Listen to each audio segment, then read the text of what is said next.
Piece and Joy. ഫ്രാൻസിസിന്റെ പിന്നാലെ അസീസിലെ ധനാഢ്യനായിട്ടുള്ള Bernard കിൻഡുവെലും അതുപോലെ തന്നെ വളരെ ജ്ഞാനിയായിട്ടുള്ള പീറ്റർ കഥാനിയും ചേർന്ന കാര്യം ആ വാർത്ത അസീസിൽ കാട്ടുതീ പോലെ പടർന്നു. അനേകര് അത്ഭുതപ്പെട്ടു. എന്തുപറ്റി ഈ യുവജനങ്ങൾക്ക്? എന്തിനാണ് ഭ്രാന്ത് പിടിച്ച് നടക്കുന്ന ഈ ഫ്രാൻസിസിന്റെ പിന്നാലെ അവർ പോവുക?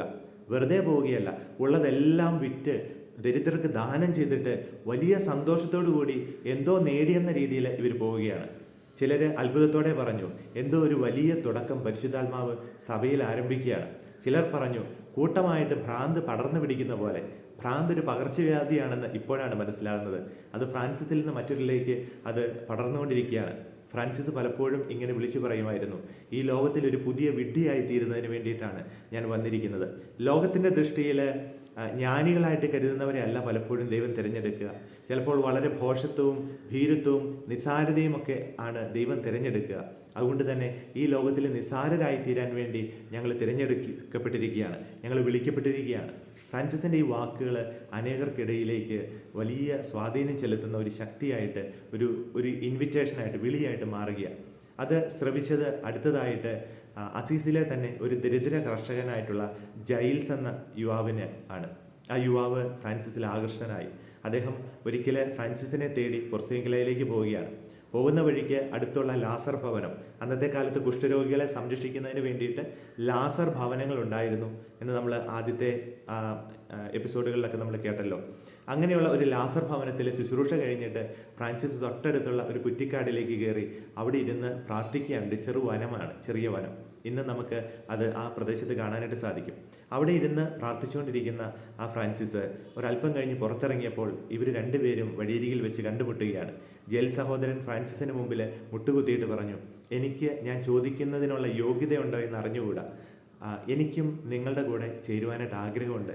അങ്ങ് എന്നെയും അങ്ങയുടെ ശിഷ്യനാക്കി തീർക്കണമേ. ഫ്രാൻസിസ് വളരെ സ്നേഹത്തോടുകൂടി കൗതുകത്തോടുകൂടി അവൻ്റെ കണ്ണുകളിലേക്ക് നോക്കി കൊണ്ട് പറഞ്ഞു, ജയിൽ സഹോദര, അങ്ങയെ ഞങ്ങൾക്ക് ലഭിച്ചത് മഹാഭാഗ്യമാണ്. കർത്താവാണ് എനിക്ക് അങ്ങയെ തന്നത്. പക്ഷേ അങ്ങ് ഇതിൻ്റെ വലിപ്പം എന്താണെന്ന് ഗ്രഹിക്കുന്നുണ്ടോ? ലോകം നോക്കുമ്പോൾ നമ്മൾ വിഡ്ഢികളാണ്, നമ്മൾ വിചിത്ര വേഷധാരികളാണ്, നമ്മൾ ഒന്നുമില്ലാത്ത ദരിദ്രരാണ്. പക്ഷേ ദൈവം അങ്ങേക്ക് തരുന്ന മഹത്തായ ദാനം എന്താണെന്ന് അങ്ങേക്ക് മനസ്സിലാവുന്നുണ്ടോ? ഈ അസീസിയിൽ നിന്ന് ഒരു ധനാഢ്യനായിട്ടുള്ള മകൻ, ഒരുവൻ്റെ മകൻ മാടമ്പിയാകാൻ വേണ്ടിയിട്ട് ചക്രവർത്തി തിരഞ്ഞെടുത്താൽ, അല്ലെങ്കിൽ മാർപ്പാപ്പ തിരഞ്ഞെടുത്താൽ എത്രമാത്രം സന്തോഷിക്കാമോ അതിൻ്റെ 10 മടങ്ങ്, അതിനോട് തുലനം ചെയ്യാൻ പറ്റത്തില്ല, അതിൻ്റെ 10 മടങ്ങ് അങ്ങ് ആനന്ദിക്കണം. കാരണം സ്വർഗസ്ഥനായ ദൈവം തൻ്റെ മാടമ്പിയാകാൻ വേണ്ടിയിട്ടാണ് അങ്ങയെ വിളിച്ചിരിക്കുന്നത്. അതുകൊണ്ട് സന്തോഷത്തോടു കൂടി നമുക്ക് ഒരുമിച്ച് യാത്ര തുടരാം. അവർ പൊർസിയങ്കലയിലെത്തി. പീറ്ററിനോടും ബെർണാഡിനോടും നമുക്കൊരു പുതിയ സഹോദരനെ ലഭിച്ചുവെന്ന് വലിയ സന്തോഷത്തോടു കൂടി അവർ പറയുക.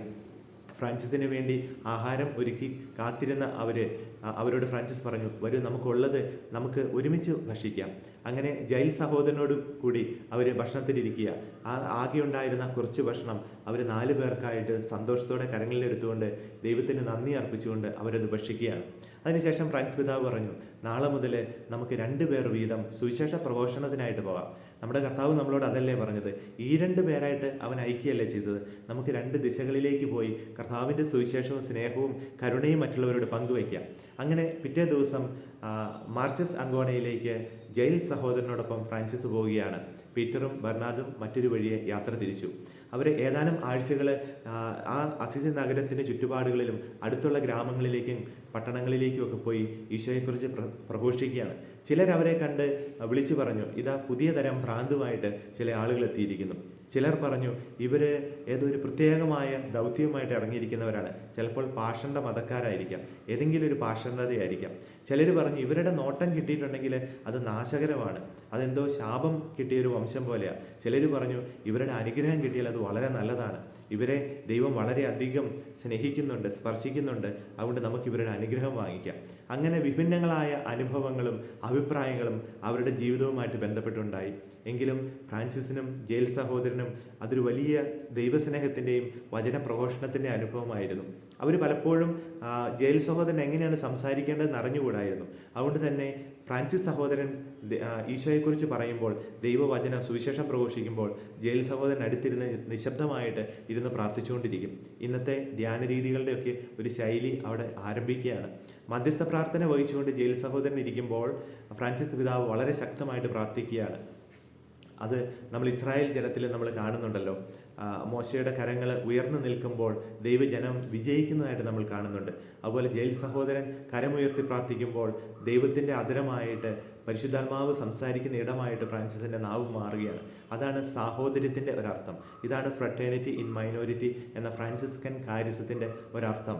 എല്ലാവരും ഒരു ശരീരമാണ്. ഈശോ പറഞ്ഞതുകൊണ്ടല്ലേ നമ്മളെല്ലാവരും ക്രിസ്തു ആകുന്ന ശിരസിന് കീഴിൽ ഒരു ശരീരമാണ്, ക്രിസ്തുവിൻ്റെ ഭൗതിക ശരീരമാണ്. അത് അവിടെ സാഹോദര്യത്തിൻ്റെ ഒരു പുതിയ സങ്കീർത്തനം ആലപിക്കുകയായിരുന്നു. 133-ാം സങ്കീർത്തനം പോലെ സഹോദരങ്ങൾ ഒരുമിച്ച് വസിക്കുന്നിടം എത്ര മനോഹരമാണ്. ഈ ഒരു ഐക്യം നമ്മുടെ ഹൃദയത്തിലേക്ക് പടരാനായിട്ട് നമുക്ക് ആഗ്രഹിക്കാം. നമ്മുടെ ഭവനത്തിലേക്ക്, നമ്മുടെ ശുശ്രൂഷ രംഗങ്ങളിലേക്ക്, നമ്മുടെ വചനപ്രഘോഷണ വേദികളിലേക്കൊക്കെ മനുഷ്യ ഹൃദയങ്ങളെ ചലിപ്പിക്കുന്ന പരിശുദ്ധാത്മാവിൻ്റെ ഇടപെടലായിട്ട് ഒരു പുത്തൻ പന്തക്കുസ്ത അനുഭവമായിട്ട് ഈ ഫ്രാൻസിസ്കൻ സാഹോദര്യം പടരട്ടെ. നമ്മുടെ കർത്താവായ യേശു മിശിഹായുടെ കൃപയും പിതാവായ ദൈവത്തിൻ്റെ സ്നേഹവും പരിശുദ്ധാത്മാവിൻ്റെ സഹവാസവും നാം എല്ലാവരോടും കൂടെ ഉണ്ടായിരിക്കട്ടെ, ഇപ്പോഴും എപ്പോഴും എന്നേക്കും.